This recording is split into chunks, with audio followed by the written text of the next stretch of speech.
Hello everyone, Desh Shamshad here. As we have already discussed in the previous lecture that how instruction cycle, machine cycle and T-state works. I hope you have seen that lecture. तो आप लोगों ने उस lecture में पढ़ा था कि instruction cycle, machine cycle और टी स्टेट कैसे वेरी करता है in terms of what, in terms of time. Means that अगर कोई माइक्रो प्रोसेसर आपका कोई एक इंस्ट्रक्शन को एग्जीक्यूट करना चाहता है, जैसे कि मैंने एक एग्जांपल यहाँ पे आपको टेबल बनाकर दिखाया था। इस टेबल में आपने देखा होगा कि इस टेबल में मैंने शो किया था कि हर एक इंस्ट्रक्शन के लिए कितना मशीन साइकिल चाहिए और कितना टी स्टेट चाहिए। अगर आपको ये टेबल समझ में आ गया होगा तो अब आप टाइमिंग डायग्राम जो है वो आसानी से बना सकते हैं।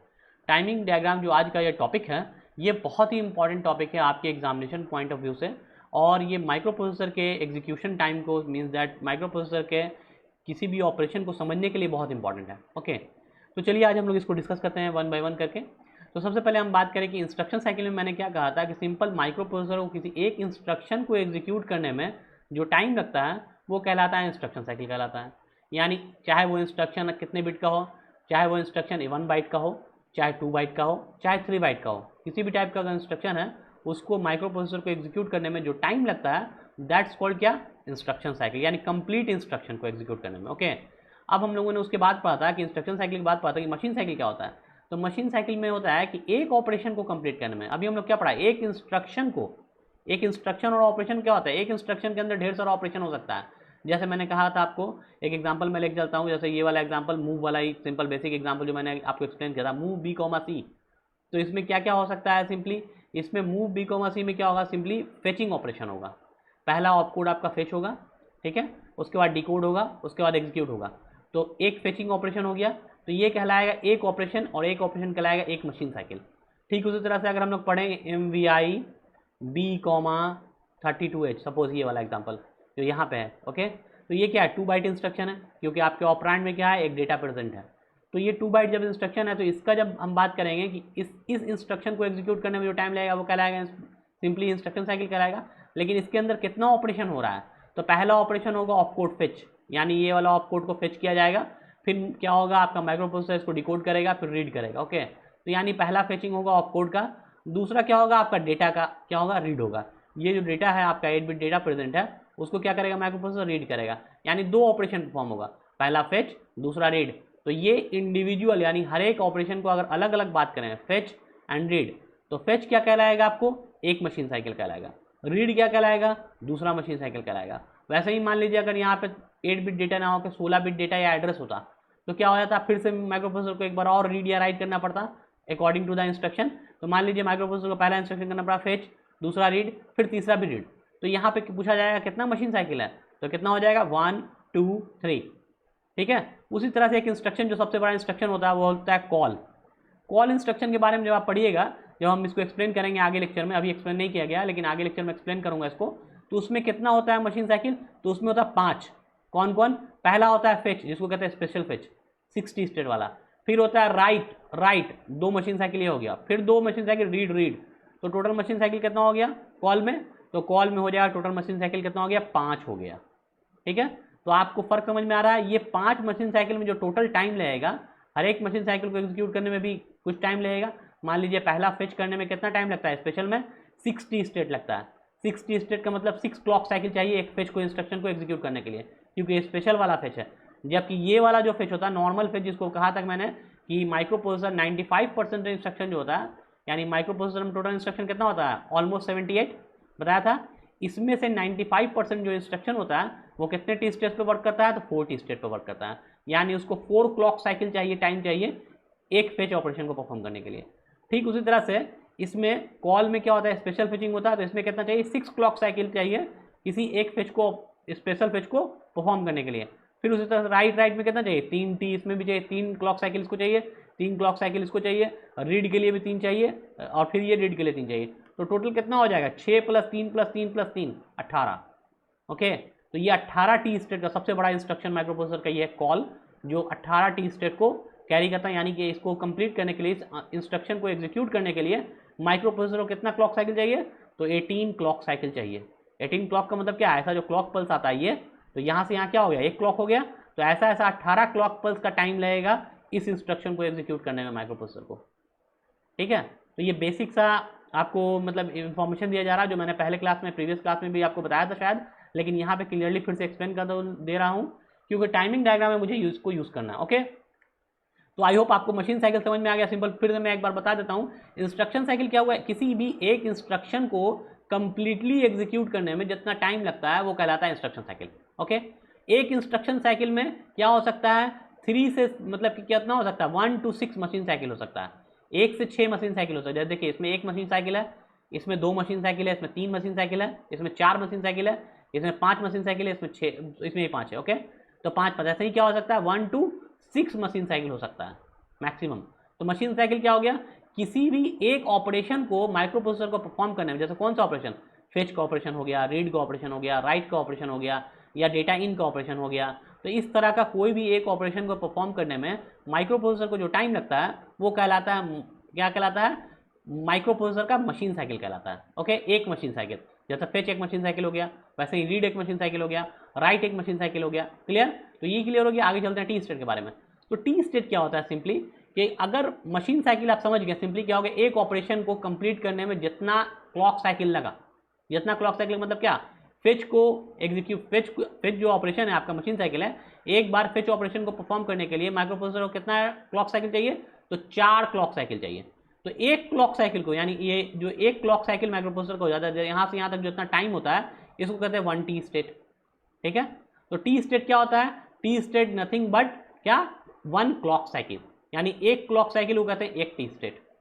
तो वैसे ही फेच के लिए कितना टी स्टेट लगता है, 4 टी स्टेट, यानी 4 क्लॉक साइकिल का जो टाइम लगेगा वो फेच के लिए लगेगा।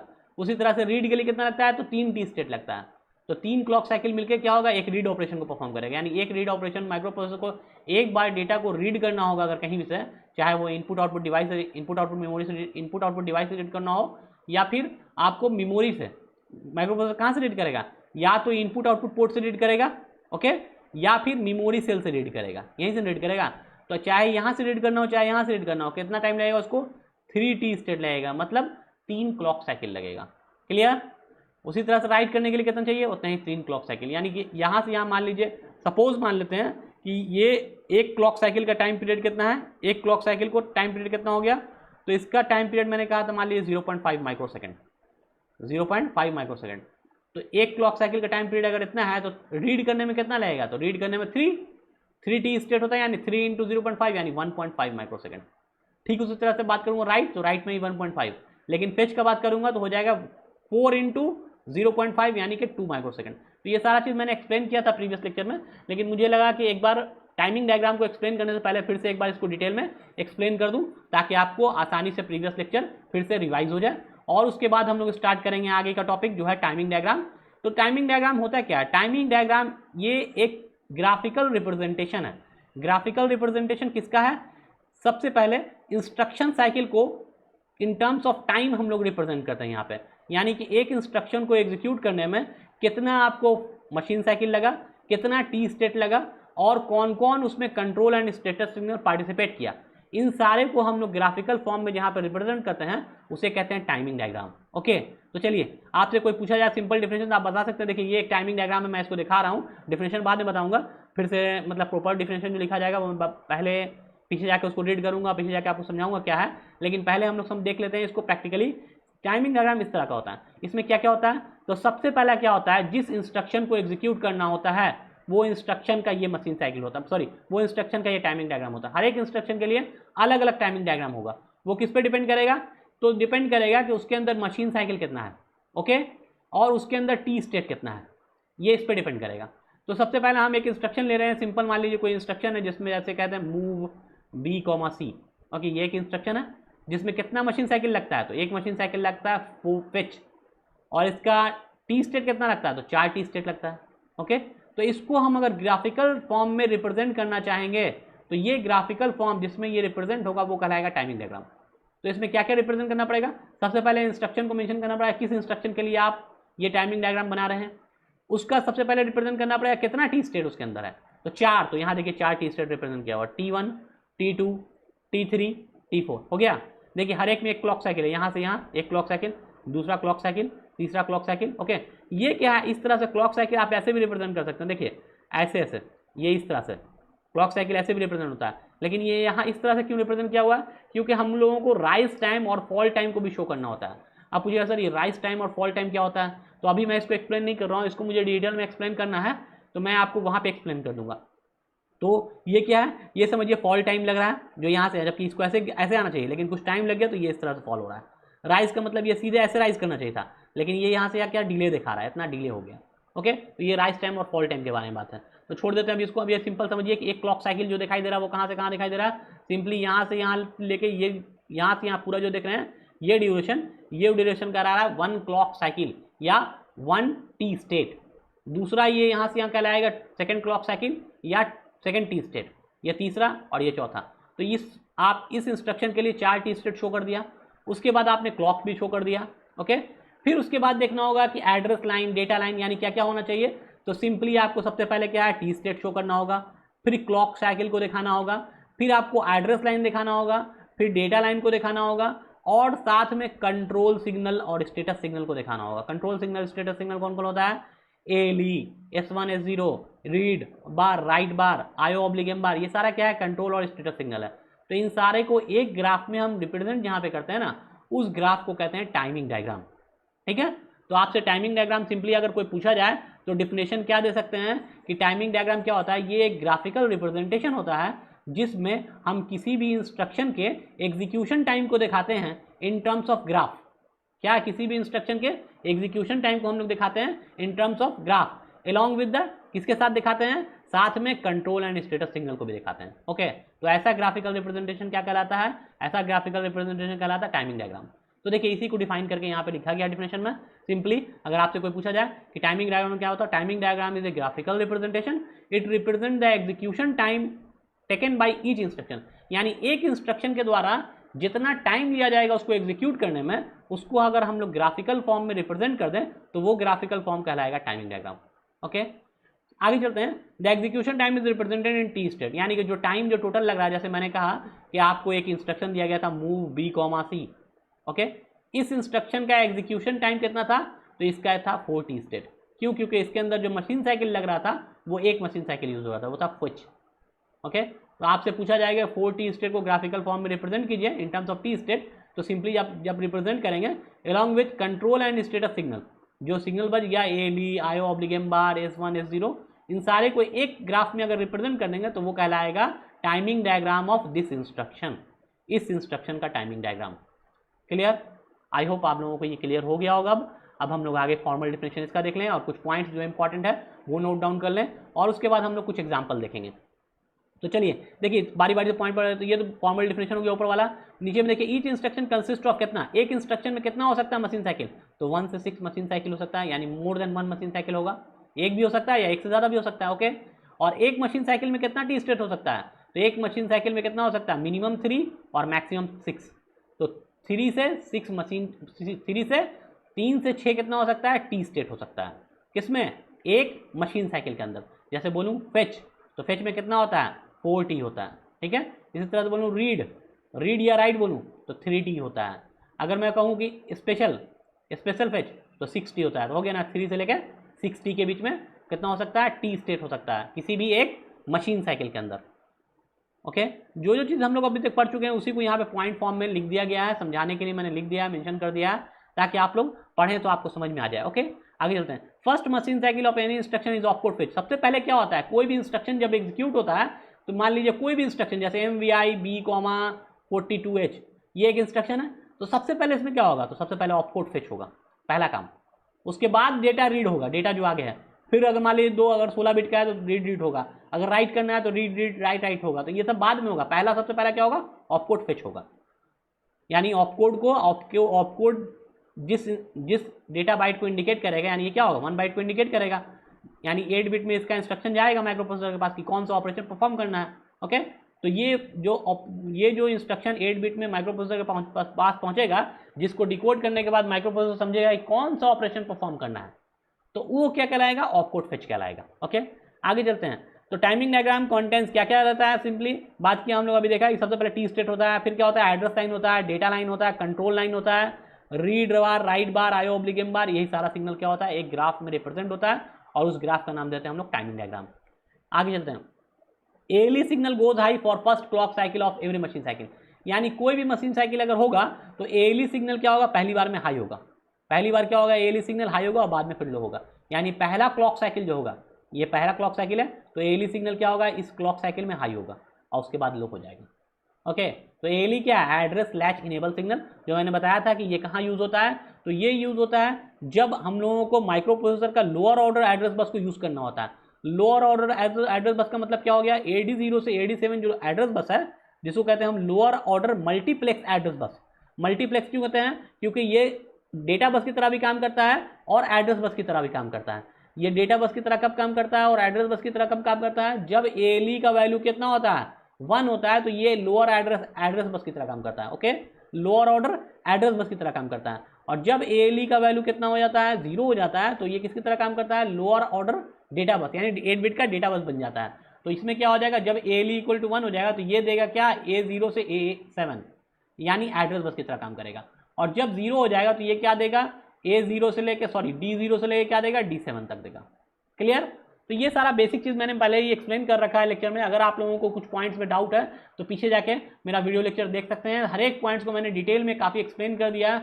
मुझे ये सब एक्सप्लेन करने की ज़रूरत नहीं थी, लेकिन मैं साथ में लेकर चल रहा हूँ, इसलिए एक्सप्लेन करता जा रहा हूँ। आगे चलते हैं। ओके, तो आगे अगर हम लोग बढ़ते हैं तो देखिए, सबसे पहली बात, कुछ इंपॉर्टेंट पॉइंट की बात करें, कुछ एग्जांपल लेके, जो टाइमिंग डायग्राम मैंने बात डिस्कस किया यानी डेफिनेशन के हिसाब से, उसको मैं एग्जांपल लेके थोड़ा सा एक्सप्लेन कर लूँ। तो देखिए, timing diagram is drawn from some, मतलब किसी भी इंस्ट्रक्शन का टाइमिंग डायग्राम अगर हम लोग ड्रॉ कर रहे हैं तो वो क्या होता है, उसको जानने के लिए उसके लिए क्या क्या पॉइंट होना चाहिए मेरे पास। तो सबसे पहले क्या होता है कि जैसे ये एक इंस्ट्रक्शन है, ये एक इंस्ट्रक्शन है, ये कहीं ना कहीं मेमोरी लोकेशन पे लिखा हुआ होगा, यानी ये हवा में तो होगा नहीं, कहीं ना कहीं रखा हुआ होगा, तो कोई मेमोरी सेल है। यहाँ पे मैंने इस इंस्ट्रक्शन को रख दिया, मूव B, C को।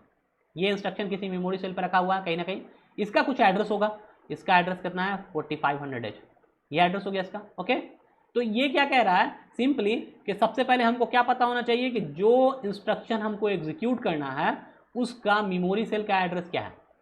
ओके, तो उसके लिए क्या होना चाहिए, हमें उसका लोकेशन पता होना चाहिए, यानी मेमोरी सेल का एड्रेस पता होना चाहिए।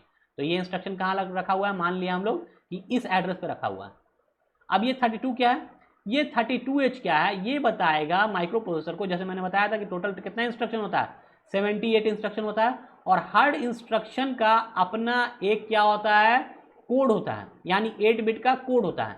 8 बिट का कोड जैसे मान लीजिए 10010000। ओके, तो ये क्या है, एक 8 बिट का कोड है। ये मान लीजिए मैंने इस कोड को लिखा है माइक्रो प्रोसेसर के अंदर 8085 के अंदर कि जब भी ये कोड आएगा तो आपको क्या परफॉर्म करना है, आपको सब्सट्रैक्ट ऑपरेशन परफॉर्म करना है।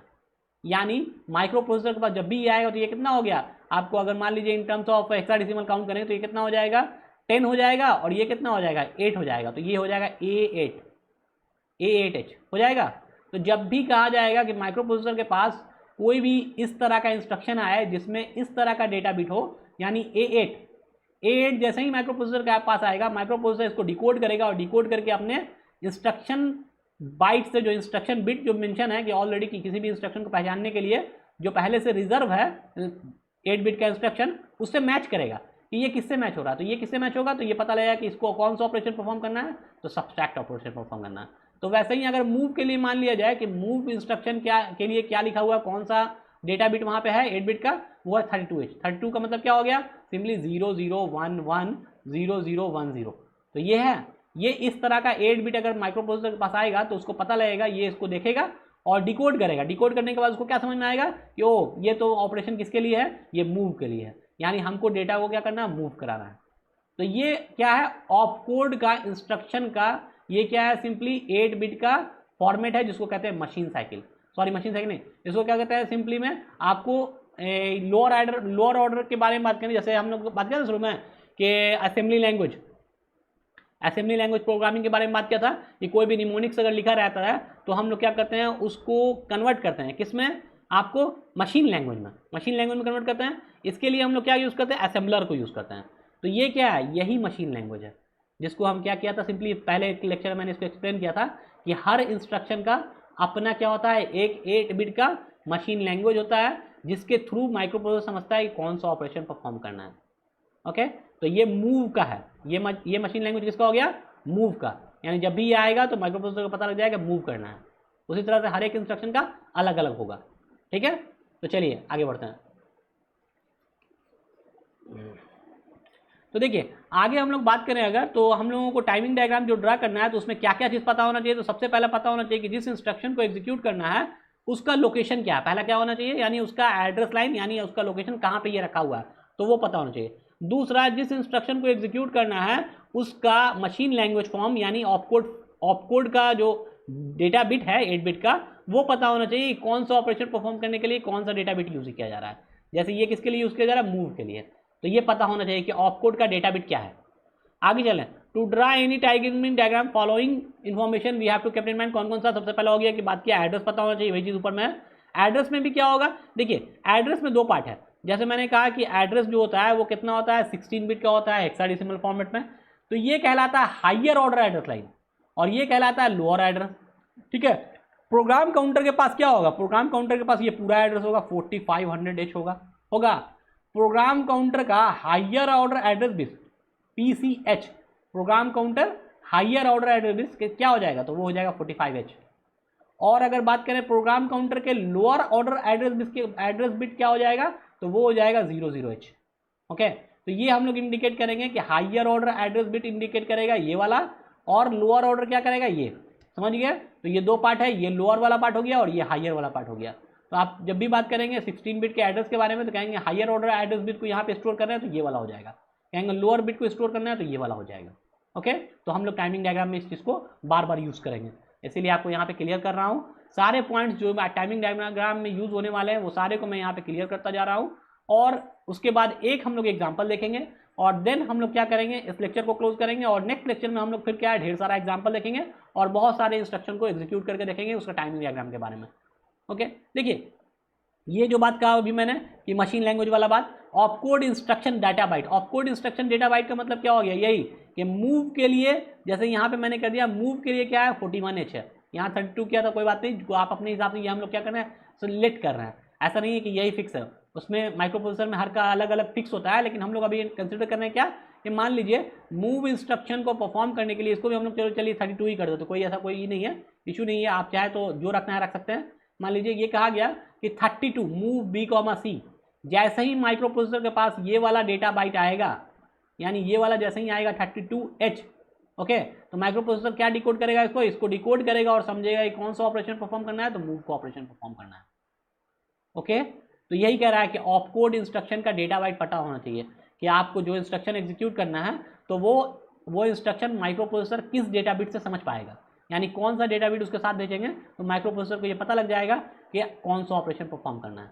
ओके, आगे चलते, number of machine cycle required and total number of T state. हर एक इंस्ट्रक्शन का कितना उसमें मशीन साइकिल लगा हुआ और कितना टी स्टेट यूज होगा ये हमको पता होना चाहिए। ये कहाँ से पता होगा, जो मैंने अभी एक टेबल बनाया था ये वाला, इस टेबल को ध्यान से आप लोग याद रखेंगे और इसके हिसाब से आप क्या कर सकते हैं, सारे इंस्ट्रक्शन का बता सकते हैं कि किसमें कितना मशीन साइकिल लगा है और कितना किसमें टी स्टेट यूज हुआ है।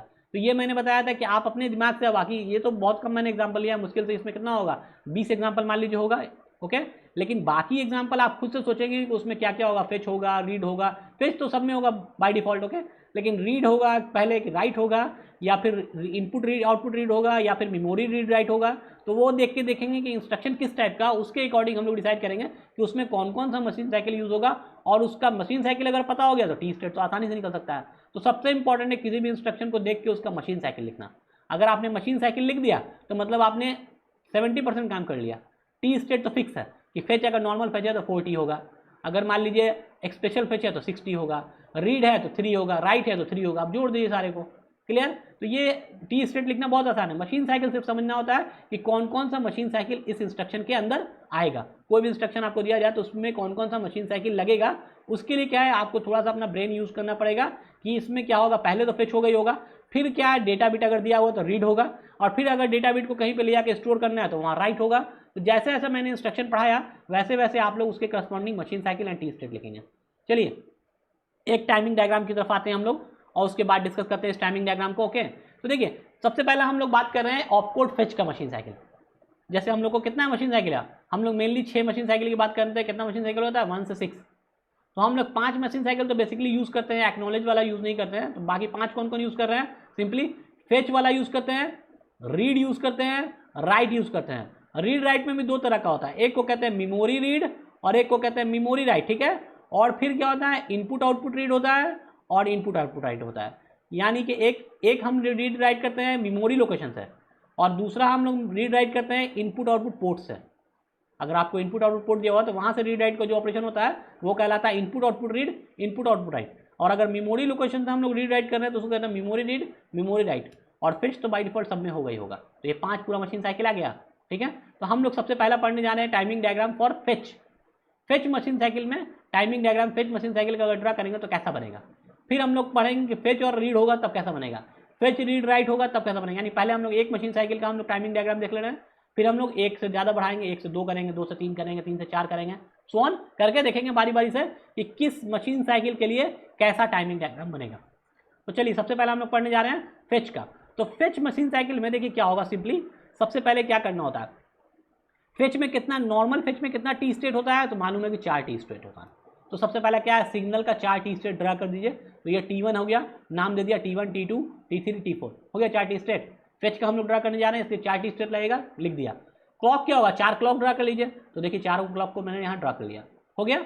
आगे चलते हैं, A15 to A8 ये क्या है, ये कहलाता है हायर ऑर्डर एड्रेस बस। ये कहलाता है हायर ऑर्डर एड्रेस बस। ये क्या है, ये कहलाता है लोअर ऑर्डर एड्रेस बस, लेकिन मल्टीप्लेक्स बस भी इसको कहते हैं, ओके, क्योंकि इसमें एड्रेस बस और डेटा बस दोनों होता है। तो देखिए पहला हायर ऑर्डर एड्रेस बस में क्या जाएगा, तो हायर ऑर्डर एड्रेस बस में हम लोग को क्या शो करना है, जो आपका मशीन साइकिल है उसके करस्पॉन्डिंग वो कहाँ पे लिखा हुआ है। जैसे मैंने कहा कि आपका मूव, ये एक मैंने इंस्ट्रक्शन लिया था ना अभी कि मूव B, C, ठीक है, मूव B, C ये लिया, ये कहाँ पे लिखा हुआ है, इसका लोकेशन, मेमोरी लोकेशन पता होना चाहिए। तो मेमोरी लोकेशन मान के हम लोग चल रहे हैं कि ये कहाँ लिखा हुआ है, तो ये लिखा हुआ है 4500H पे लिखा हुआ है, ओके। तो इसका हायर ऑर्डर एड्रेस बिट कितना हो जाएगा, तो हायर ऑर्डर एड्रेस बिट हो जाएगा 45H, ये हो जाएगा। इसको हम लोग इंडिकेट करेंगे PCH से।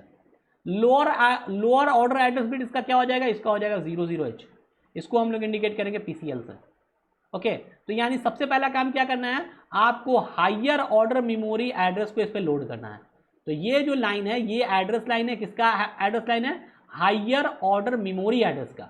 तो आपका ये क्या है, मेमोरी सेल है जिसमें मूव B, C लिखा हुआ है, इसका मेमोरी एड्रेस कितना है 4500H है, जिसमें हायर ऑर्डर कौन है तो 45, तो यहाँ पे आके लोड हो जाएगा 45H। तो ये क्या है, इस तरह से आप क्या दिखाएगा, ये ट्रांजिशन स्टेट को दिखाता है, ओके। ये वाला जो क्रॉस देख रहे हैं ना, ये कहलाता है ट्रांजिशन स्टेट चेंजेस। यानी यहाँ से यहाँ क्या हो जा रहा है, पहला यहाँ से यहाँ तक जो है, लास्ट तक यहाँ तक जो देख रहे हैं आपको, ये हो रहा है एड्रेस बिट जो है हायर ऑर्डर का वो लोड हो रहा है। हायर ऑर्डर एड्रेस बिट को क्या कर रहा है, माइक्रो प्रोसेसर लोड कर रहा है, किस पे, higher order address bit, address line पे। जो आपका यहाँ पे इसका हायर ऑर्डर एड्रेस बिट है उसको किस पे लोड कर रहा है, हायर ऑर्डर एड्रेस लाइन पे लोड कर रहा है। तो लोड हो गया 45H। तो ये कितना देर में लोड हुआ है, इसको कितना टाइम लगा लोड करने में, T1, T2, T3, यानी जो शुरू का तीन टी स्टेट होगा वो कितने किसके लिए होगा, वो हायर ऑर्डर एड्रेस बिट को एड्रेस लाइन पे लोड करने में लगने वाला टाइम होगा। तो 3 क्लॉक साइकिल लगता है किसी भी मेमोरी एड्रेस को, मेमोरी एड्रेस के हायर बिट को लोड करने में, ओके। आगे क्या, ये है डिकोडिंग पार्ट, इसको मैं बाद में एक्सप्लेन करता हूँ, पहले मैं नीचे आया था उसके बाद, ओके। देखिए यहाँ क्या दिखा रहा है, पहला क्लॉक साइकिल, ये T1 पहला क्लॉक साइकिल है और इसमें क्या हो रहा है, lower order memory address load हो रहा है। तो ये देखिए ये क्या बता रहा है, ये जो लोअर ऑर्डर बचा तो ये कहाँ लोड होगा, यहाँ इस एड्रेस लाइन पे लोड होगा, कब, पहला T1 क्लॉक साइकिल में। T1 क्लॉक साइकिल में क्या होगा, ये यहाँ पे लोअर ऑर्डर एड्रेस लाइन को क्या करेगा, यहाँ पे लोड करेगा। तो यहाँ पे क्या लोड हो जाएगा, 00H लोड हो जाएगा। देखिए पहला हायर ऑर्डर के लिए कितना टी स्टेट लगा, तो 3 लगा, लेकिन लोअर के लिए कितना लगा, 1 टी लगा, ओके। क्यों, क्योंकि ये मल्टीप्लेक्स है और मल्टीप्लेक्स होने में क्या होता है, यहाँ पे एड्रेस भी लोड करना होता है और डेटा भी लोड करना होता है। एड्रेस कब लोड होगा, जब ALE का वैल्यू 1 हो जाएगा। मालूम है कि ALE जो एड्रेस लैच इनेबल सिग्नल होता है, ये जब हाई होगा तो ये वाला बस किसकी तरह काम करता है, एड्रेस बस की तरह काम करता है, और जब ये लो होता है तो ये किसकी तरह काम करता है, डेटा बस की तरह काम करता है। तो देखिए ALE सिग्नल यहाँ पे दिखाया हुआ है, ALE सिग्नल ये क्या है, ये हाई दिखा रहा है यहाँ से यहाँ तक, पहला क्लॉक साइकिल में ये हाई है, तो हाई है तो क्या होगा, यहाँ पे एड्रेस लोड होगा। तो यही लोअर ऑर्डर जो एड्रेस बच गया था उसको हम लोग क्या किया, यहाँ पे लोड कर दिया। तो ये कहलाया lower order address bit load हो गया, किस पे, लोअर ऑर्डर एड्रेस लाइन पे लोड हो गया। क्लियर। तो अब देखिए आगे क्या है, ये ALE लो है पूरे में लो है, मतलब क्या होगा, आगे डेटा का फेचिंग होगा, क्योंकि 0 होने पे क्या होता है, ये डेटा बस की तरह काम कर रहा है, और 1 होने पे क्या होता है, ये एड्रेस बस की तरह काम करता है। तो यहाँ पे ये एड्रेस बस की तरह काम किया इतना दूर, अब इसके बाद क्या है, इसके बाद ये डेटा बस की तरह काम करेगा। तो डेटा कौन सा लोड होगा, ये जो डेटा है ये कौन सा डेटा लोड होगा, ये डेटा लोड होगा किसी भी ऑपकोड का अंदर का जो फेचिंग डेटा होता है वो लोड होगा। जैसे मैंने बताया ना कि मूव के लिए हम लोग क्या करते हैं, कौन सा मशीन कोड यूज़ करते हैं, तो वो मशीन लैंग्वेज कौन सा यूज़ करते हैं, मान लीजिए 41H यूज़ करते हैं हम लोग। तो पिछला क्या, इससे हम लोग इंडिकेट करते हैं कि मूव ऑपरेशन परफॉर्म करना है। तो ये कहलाएगा ऑपकोड का डेटा बाइट, ये कहलाएगा ऑपकोड का बाय डिफॉल्ट डेटा बाइट। यानी ये जैसे ही माइक्रोप्रोसेसर के पास ये वाला डेटा बाइट पहुंचेगा, माइक्रोप्रोसेसर समझ जाएगा कि मूव ऑपरेशन परफॉर्म करना है। तो ये वाला डेटा बाइट यहाँ पे लोड होगा, कब लोड होगा, T2 से T3 के बीच में ये वाला डेटा बिट जो है आपको लोड हो जाएगा, और यहाँ पे क्या आ जाएगा, 41H आ जाएगा। ये हो गया ऑपकोड डेटा बाइट जो है यहाँ पे आके डेटा बस पे लोड हो गया। क्लियर। तो अब ये वाला क्या है, लास्ट वाला क्लॉक साइकिल क्या इंडिकेट कर रहा है, तो लास्ट वाला क्लॉक साइकिल आपको इंडिकेट करता है डिकोडिंग ऑपरेशन को। डिकोडिंग ऑपरेशन का मतलब समझा, तो डिकोडिंग ऑपरेशन हमने बताया था कि कोई भी इंस्ट्रक्शन जब माइक्रोप्रोसेसर एग्जीक्यूट करता है तो उसको पता होना चाहिए पहले से कि हाँ कोई डेटा बिट अगर 8 बिट का आया उसके पास, तो पहले क्या करता है, फेचिंग होता है। यानी 8 बिट का इंस्ट्रक्शन जब माइक्रोप्रोसेसर के पास जाता है और माइक्रोप्रोसेसर उसको देखता है तो दैट्स कॉल्ड फेचिंग, यानी कि वो डेटा बिट पहुंच गया माइक्रोप्रोसेसर पर। जैसे ये मैंने कहा कि 41H ये क्या है, 8 बिट डेटा है, 8 बिट है, ये कैसा हो जाएगा 0 1 0 0 और 0 0 0 1 हो गया। तो ये 8 बिट डेटा जब माइक्रोप्रोसेसर के पास पहुंचेगा तो माइक्रोप्रोसेसर इसको क्या करेगा, डिकोड करेगा ना, डिकोड करके समझेगा ना कि ये आखिर किस चीज़ का है। 8 बिट जो डेटा आया है क्या ये डेटा बिट है, या फिर ये ऑपकोड फेच बिट है, यानी कि ऑपकोड फेच ऑपरेशन परफॉर्म करना है, या फिर कोई एड्रेस का पहला हायर ऑर्डर एड्रेस बिट है, क्या है ये, किस तरह का। तो ये देखेगा माइक्रोप्रोसेसर और नोट डाउन करेगा कि पहले तो फेचिंग होता है, तो फेचिंग में उसके पास जो पहले से ऑलरेडी क्या है, एक सीक्वेंस बना के रखा हुआ है। एक क्या किया, हर 78 एड्रेस का जो टोटल कितना है 78 इंस्ट्रक्शन है, टोटल 78 इंस्ट्रक्शन को एक जगह पे ये हर एक के लिए फिक्स एक डेटा बिट है। तो ये इससे मैच करेगा कि ये वाला जो डेटा बिट आया है वो किस इंस्ट्रक्शन को एग्जीक्यूट करने के लिए, कौन सा ऑपरेशन को एग्जीक्यूट करने के लिए है। तो मैच करेगा तो पता लगेगा मूव ऑपरेशन को एग्जीक्यूट करना है। तो ये मैचिंग कहलाता है डिकोडिंग। ये मैचिंग को क्या कहता है, डिकोडिंग। यानी जो भी ऑपकोड का डेटा बिट आया फेच होके उसको माइक्रोप्रोसेसर क्या करेगा, डिकोड करेगा। डिकोड करने के बाद समझेगा कि कौन सा ऑपरेशन परफॉर्म करना है। तो ये वाला जो टी स्टेट है वो डिकोडिंग का है। इस क्लॉक साइकिल में माइक्रोप्रोसेसर क्या करता है, आपके जो डेटा बिट आता है, जो यानी फेच का डेटा बिट जो आता है उसको डिकोड करता है। ओके, आगे चलें। आई होप यहाँ तक आप लोगों को क्लियरली समझ में आ गया होगा। ये टाइमिंग डायग्राम है कुछ नहीं, बस सिंपली क्या है, आपने जो अब तक पढ़ लिया कॉन्सेप्ट उन सब का क्या है, एक जगह उन सबको क्या कीजिए, जमा कीजिए और इसको ग्राफिकल रिप्रेजेंट कर दीजिए। That's called timing diagram simply. ठीक है, आगे चलते हैं। ये एली के बारे में समझ गया कि एली क्या होगा। पहला वाला क्लॉक साइकिल में हमेशा फर्स्ट क्लॉक साइकिल में एली हाई होता है। किसी भी मशीन साइकिल का पहला क्लॉक साइकिल जो होगा उसमें एली हाई होगा। क्यों? क्योंकि उसमें लोअर ऑर्डर एड्रेस बिट क्या होना चाहिए, वहां पे लोअर ऑर्डर एड्रेस बिट क्या होता है, आपका एड्रेस बस पे लोड होता है। जबकि बाकी रिमेनिंग क्लॉक साइकिल के लिए ये लो होता है क्योंकि वहां पे डेटा बिट क्या होता है, डेटा बस पे लोड होता है। आगे चलते हैं। देखिए ये दोनों ये सब क्या है, कंट्रोल एंड स्टेटस सिग्नल है। तो ये एली क्या था, उसी का एक पार्ट था। अब हम लोग पढ़ेंगे IO ऑब्लिक M बार S1 S0। तो मैंने S1 S0 के बारे में बताया था कि ये जब 1 1 होता है तो फेचिंग ऑपरेशन होता है, जब 1 0 होता है तो क्या होता है, रीड होता है, 0 1 होता है तो क्या होता है, राइट होता है। ठीक है, तो ये बताया था मैंने। तो आपको देखिए सबसे पहले IO ऑब्लिक M बार का बात करें तो IO ऑब्लिक M बार यहाँ पे कौन सा ऑपरेशन हो रहा है, तो हम लोग मेमोरी से इंस्ट्रक्शन को उठा रहे हैं। ठीक है, मेमोरी से इंस्ट्रक्शन को उठा रहे हैं और ये कर रहे हैं, फेच कर रहे हैं। दो काम हो रहा है कि मेमोरी में कोई इंस्ट्रक्शन लिखा हुआ है उसको हम लोग उठा के माइक्रोप्रोसेसर में क्या कर रहे हैं, फेच कर रहे हैं। तो ये कहलाएगा, फेच के लिए क्या होता है 1 1 होता है, S1 और S0 दोनों क्या होता है 1 1 होता है।